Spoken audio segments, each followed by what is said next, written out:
Part 3 of the Skyline build. Just starting with the engine block tonight.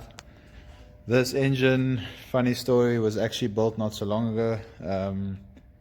It was used in a drift day and unfortunately broke a ringland. I think it was due to either the tune or a bad injector. Something happened. But yeah, the block is pretty good. There's a couple of score marks, but nothing too serious. I'll be honing the block tonight and fitting the pistons and rods and basically building the bottom end so that we can put the head on soon and get the engine ready for drifting. Alright, so the block has been cleaned up, we've honed it, and now just applied some oil to all the big ends and whatnot. Not pulling the pump or the crank because there wasn't any oil pressure issues when it was stripped.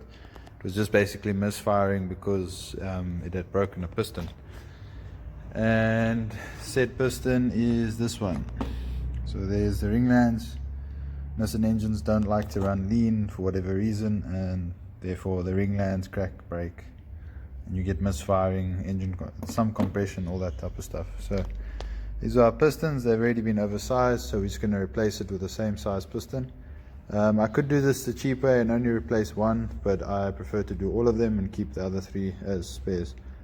But yeah, here's our new big ends. We've got some AE bearings, we've got some nice American Hastings rings, and we've got Arco replacement pistons. So these will all be going together and being put in tonight.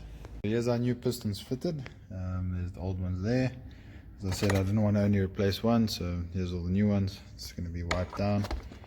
Now for the piston rings and the new big ends, and they'll be put straight back. Okay, so these piston rings have been gapped already. They're all ready to go in.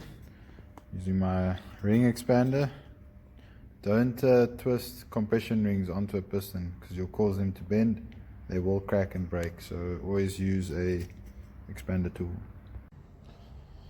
Okay, not the best angle, but I'm filming on a cell phone, so I'm trying to get this in for you. So basically, put the piston rings on, following obviously normal guidelines. This is the type of squeezer I use. It's not the best, but they do the job.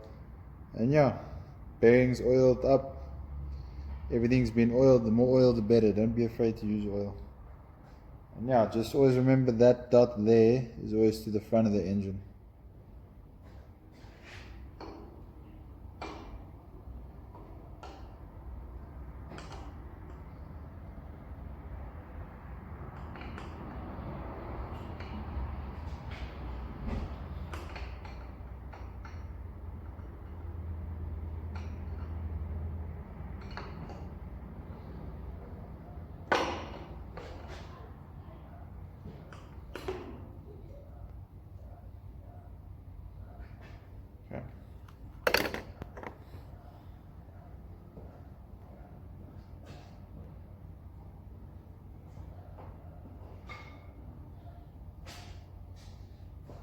We use a wooden hammer so you don't damage the top of the piston when you do this.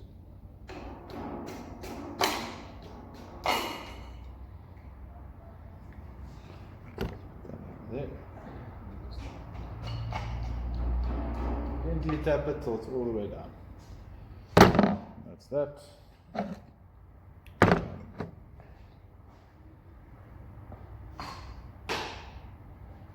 Okay, now we're going to flip the block.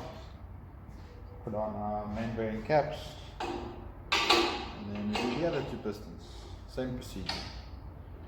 Nothing changes.